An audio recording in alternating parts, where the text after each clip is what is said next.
ज्ञानामृत के रसपान में मगन सुख के साथियों को जय जिनेन्द्र नमस्कार। निर्जला द्वार का वर्णन आगे बढ़ रहा है और हम उस पायदान पर पहुँचे हैं जहाँ ज्ञान को दीपक की उपमा दी है और बताया है कि ज्ञानी का ज्ञान दीपक के समान होता है। कैसा दीपक?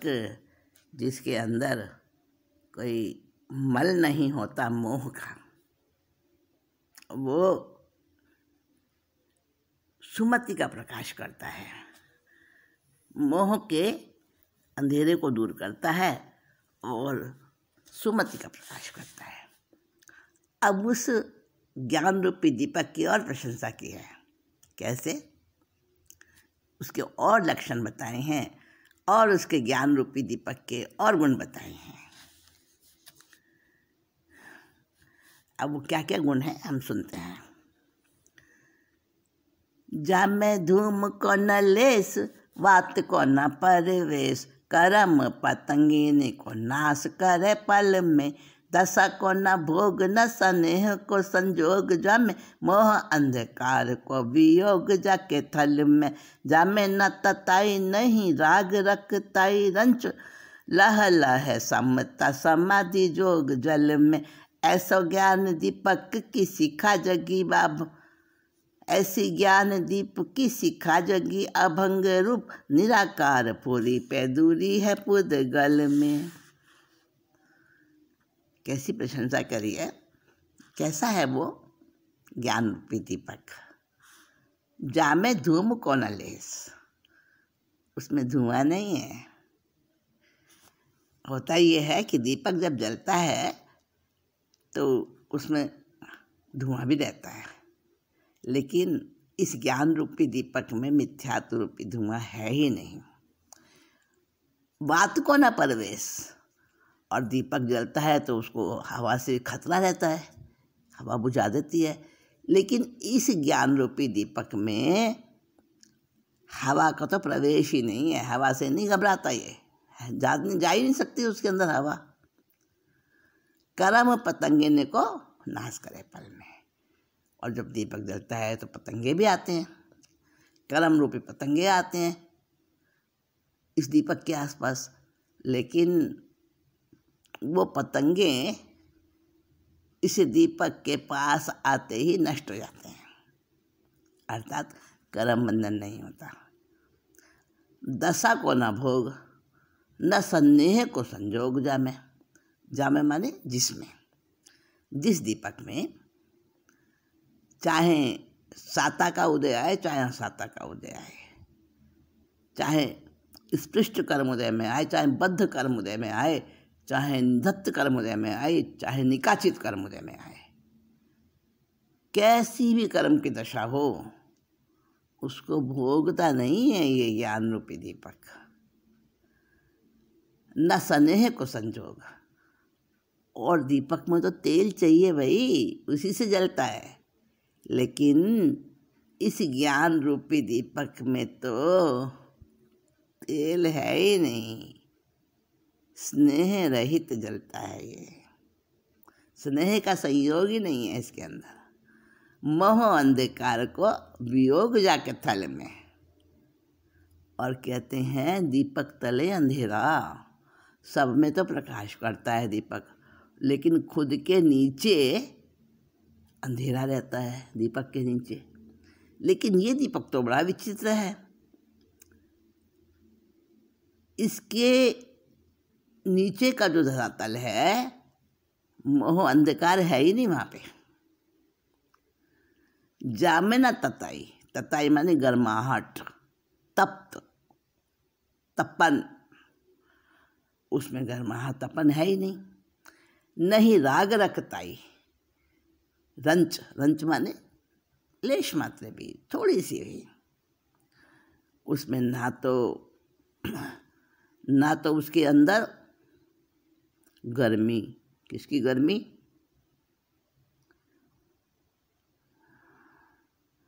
किसकी गर्मी? क्रोध रूपी, कषाय रूपी। उसके अंदर गर्मी है ही नहीं। और राग रखताई, राग की लालिमा, क्योंकि राग अपना रंग दिखाता है, इसमें राग का भी रंग नहीं है, राग की लालिमा भी बिल्कुल नहीं है। लह लह समता उपाधि जोग जल में, और इसमें समता की समाधि है और योग का प्रकाश है इसके अंदर।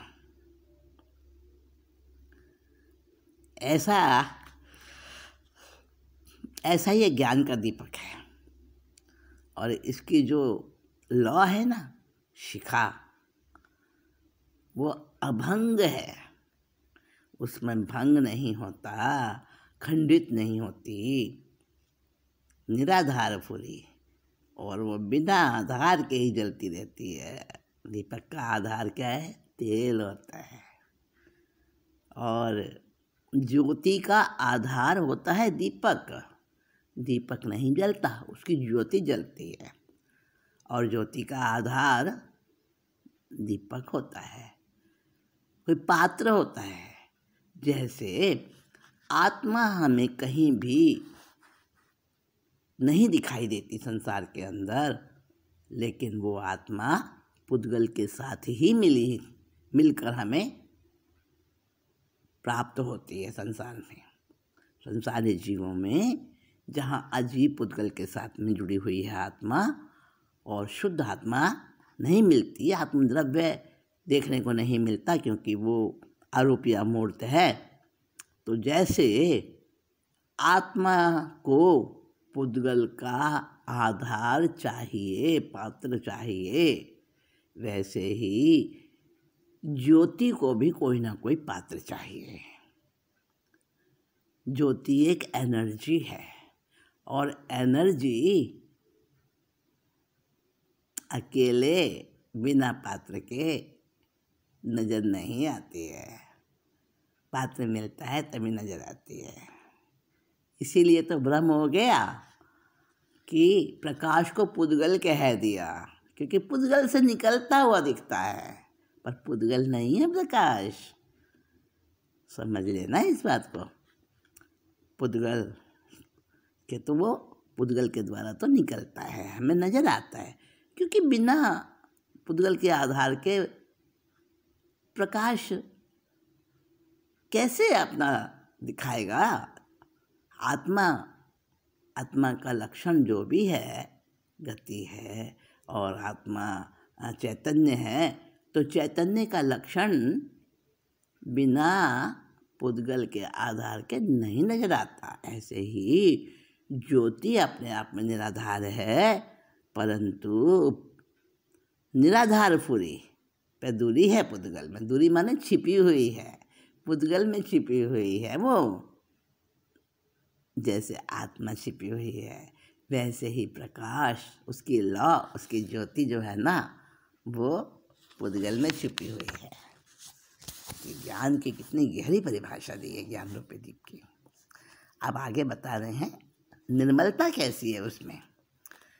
जैसो जो दरबता में तैसो ही स्वभाव रचे, जैसो जो दरबता में तैसो ही स्वभाव सद है, को दर्व काहू को स्वभाव न गहतु है। जैसे शंख उज्जवल विविध वर्ण माटी भख है, माटी सा नदी से नित्य उज्जवल रहतु है। तैसे ज्ञानवंत नाना भोग परिगह जोग, करत विलास न अज्ञानता लहतु है। ज्ञान कला दूनी होई, धुंध दशा सुनी होई, ऊनी होई भौतिति बनारसी कहतु है। कितना निर्मल है ज्ञान। दृष्टांत देकर बता रहे हैं कि कोई भी द्रव्य है तो वो द्रव्य जैसा होता है ना, उसका वैसा ही स्वभाव होता है। निर्मल द्रव्य होगा तो उसको निर्मल स्वभाव होगा, कलुषित द्रव्य होगा उसका स्वभाव कलुषित होगा, अजीब द्रव्य होगा तो उसका स्वभाव अजीब ही होगा। अरूपी द्रव्य होगा तो रूपी स्वभाव नहीं हो सकता, अरूपी स्वभाव होगा उसका, अमूर्त होगा वो।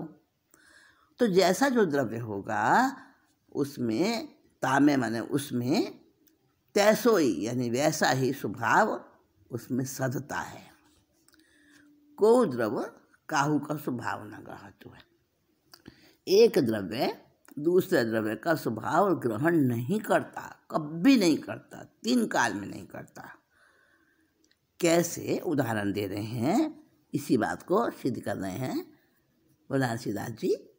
कहते हैं उदाहरण देकर कि कोई द्रव्य किसी दूसरे द्रव्य का स्वभाव नहीं ग्रहण कर सकता। जैसे कि शंख उज्ज्वल होता है, विविध वर्ण माटी भक है।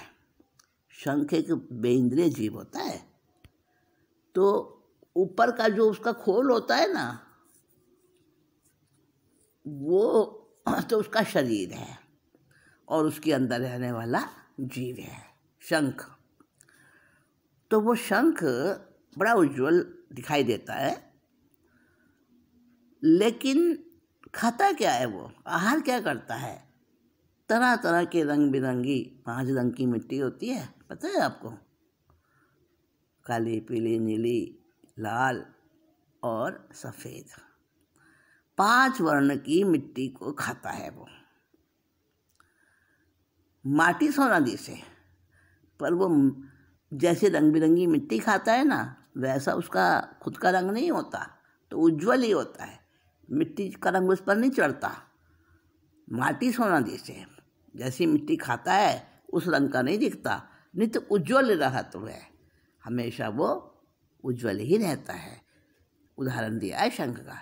जिस प्रकार से वो शंख हमेशा उज्ज्वल ही रहता है, मिट्टी का रंग बिरंगा आहार करके भी वो उज्ज्वल ही दिखता है, तैसे ज्ञानवंत उसी प्रकार से ज्ञानवंत आत्मा है जो विविध प्रकार भोग, परिग्रह, जोग इनमें रमती रहती है। रमती नहीं है, दिखती है इनके साथ क्रिया करती हुई। बहुत प्रकार के भोगों में, बहुत प्रकार के परिग्रह में और कई प्रकार के योग में क्रिया करती हुई दिखती है वो ज्ञानी आत्मा भी, दूसरों की तरह करत विलास, और विलास भी करती है, उसके अंदर आनंद भी लेती है। ना अज्ञानता लहत है, लेकिन उसके अंदर अज्ञानता का प्रवेश नहीं होता है। ज्ञान कला दुनी हुई, और मजे की बात कि उसकी ज्ञान कला और बढ़ती रहती है। ज्ञान कला दुनी हुई, द्वंद दशा सुनी हुई। जैसे जैसे ज्ञान कला आती है वैसे वैसे उसकी द्वंद अवस्था, दुविधा, उसका संशय, उसकी शंकाएं वो हटती चली जाती हैं। द्वंद दशा सुनी हुई, उनी हुई भौतिथि। भौतिथि का मतलब भव स्थिति, जन्म मरण, वो उनी यानी कम होती रहती है। भव स्थिति उसकी कम होती रहती है। ऐसा पंडित बनारसीदास ज्ञान की निर्मलता का वर्णन कर रहे हैं। अब बता रहे हैं कि आप ऐसे ज्ञानी कैसे बन सकते हो। ये सुन के लगेगा हम भी ऐसे ज्ञानी बन जाए, हमारा भी ऐसा निर्मलता का गुण आ जाए। तो कैसे? तो उपदेश दे रहे हैं कि भाई विषय वासनाओं से जितना दूर रहोगे ना, उतनी ही तुम्हारे अंदर ज्ञान कला आएगी। तो क्या कह रहे हैं? जो लो ज्ञान को द्योत, तो लो नहीं बंद होत, करते मिथ्यात्व तब नाना बंध हो ही है। ऐसो भेद सुनी के लग्यो तू विषय भोग निसो, जोग निसो दम की रीति ते बिछो ही है। सुन भैया संत तू कहे मैं समकितवंत, यह तो एकांत भगवंत को विरोही है। विषय सो विमुख होही, अनुभव दशा आरोही, मोक्ष सुख टोही सोही, ऐसी मति सोही है। कहते हैं जो लो ज्ञान को उद्योत, तो लो नहीं बंद होता। जो लो तो लो, कितने सुंदर शब्द है ये, सुनने में कितने अच्छे लगते हैं। जो लो मतलब जब तक ज्ञान की ज्योति जलती है, उद्योत होता है, तब तक बंद नहीं हो सकता। और बढ़ते मिथ्यात्व, अगर मिथ्यात्व का प्रवेश हो जाए, मिथ्यात्व बरत रहा है, तो नाना प्रकार के कर्म का बंध होता है। ऐसा भेद सुनी के लग्यो तू विषय भोग नहीं सो, और ऐसी चर्चा सुनी और तुम विषय भोगों में लग जाओ तथा संयम ध्यान चरित्र को छोड़ दो। अगर कोई जीव ऐसी बात सुनकर लग जाए विषय भोग में, ज्ञान से हट जाए, तो ऐसो भेद सुनी के लग्यो तू विषय भोग नहीं सो, जोग नहीं सो, उद्यम की रीति तय बिछो ही है। और फिर संयम ध्यान चरित्र छूट जाता है और वो अपने को सम्यक्त्वी कहने लग जाता है। क्या कहने लग जाता है कि मैं तो समकिति हूँ, मेरे को तो सम्यक दृष्टि प्राप्त हो गई है, सम्यक दर्शन प्राप्त हो गया है। बस वो कहने का ही सम्यक दृष्टि होता है। सुनो भैया संत, तू कहे मैं समकितवंत, संत भी बन जाता है और अपने को सम्यक दृष्टि बताता है। यहू तो एकांत भगवंत को विरोही है, एकांत रूप से ये भगवंत का विरोधी बन जाता है। क्यों? क्योंकि अंदर में तो भेद विज्ञान कला जगी ही नहीं, ज्ञान प्रकट हुआ ही नहीं, और वैसी वैसी क्रियाएं कपट क्रिया करता है, दिखाता है, और है कुछ नहीं उसके अंदर, गुण है नहीं वैसा, तो भगवान का विरोधी हो गया ना। विषय स्विमुख हुई, इसलिए कहते हैं कि ऐसा सम्यक दृष्टि ना बनना दिखावे का। तो कैसे बन सकता है सचमुच का सम्यक दृष्टि, ज्ञानी कैसे बन सकता है? तो बताते हैं विषय स्विमुख होई, सारे इंद्रिय विषयों से, भोग से सबसे विमुख हो जाओ। अनुभव दशा आरोही, और कैसे होंगे? अनुभव की दशा पे चढ़ जाएंगे तब होंगे। अनुभव दशा पे आरोहण करके विषय से विमुक्ता आती है। मोक्ष सुख टोही, सिर्फ एक मोक्ष का सुख, उसी को ही खोजो बस, बाकी सारे सुख फीके। तो एक ही मोक्ष का सुख जो ढूंढता है, तो ही ऐसी मति सोही है, उसी की ऐसी बुद्धि बनती है, ऐसी बुद्धि उसकी सुशोभित होती है कि मोक्ष सुख की ओर जिसकी लगन लग जाती है, अपने आप ही विषय वासनाओं से अलग हट जाता है और उसके अंदर प्रकाश हो जाता है, उसके अंदर निर्मलता आ जाती है ज्ञान की। तो इसलिए मोक्ष का ही लक्ष्य रखना, मोक्ष सुख का ही लक्ष्य रखना, बस उसी की ओर दृष्टि रखनी, बाकी सब हर सुख की दृष्टि हटा देनी। अब बता रहे हैं ज्ञानी का जो ज्ञान होता है वो विषयों को तो भोगता है, परंतु उसमें बुद्धिपूर्वक नहीं भोगता है, अबुद्धिपूर्वक, निरंकुश नहीं होता है उसमें। एक उसके अंदर सीमा रेखा होती है, एक विरक्ति होती है उसके अंदर भोगते समय भी। कैसे? ज्ञान कला जिनके घट जागी, ते जग माही सहज वैरागी। ज्ञानी मगन विषय सुख माही, यह विपरीति संभव नाही।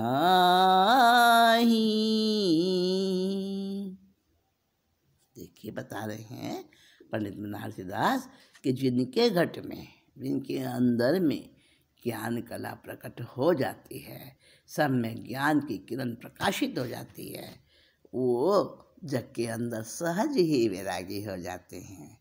वैराग उनके अंदर ऊपर से आरोपित नहीं करना पड़ता, वो सहज ही प्रकट हो जाता है और ज्ञानी बन जाते हैं। वो विषय सुख के अंदर रहते हुए भी वो ज्ञानी कहलाते हैं, आसक्त नहीं होते। और अगर विषय सुख में आसक्त हो जाएं, ये उल्टी रीति नहीं होती, कभी संभव नहीं होती। मतलब ज्ञानी है और विषय सुख में तन्मय हो रहा है, कभी ऐसा नहीं होता। अगर ऐसा देखने को मिले तो वहाँ या तो ज्ञान नहीं है या वो ज्ञानी नहीं है। भाई पानी प्यास बुझाता है, अब पानी पिया और प्यास नहीं बुझे, ऐसा कैसे हो सकता है? तो उसका कारण यही होगा कि या तो वो पानी है ही नहीं जो हमने पानी मानकर पिया है, प्यास बुझाई है जिससे, और ये प्यास बुझी नहीं, तो या तो वो पानी है ही नहीं या फिर हमको पीना नहीं आया, हमें उसकी रीति नहीं आई पानी पीने की, वरना पानी पियो और प्यास ना बुझे। ऐसा कहीं होता है क्या? नहीं होता ना। समझ गए ना बात क्या कही जा रही है? चलिए आज की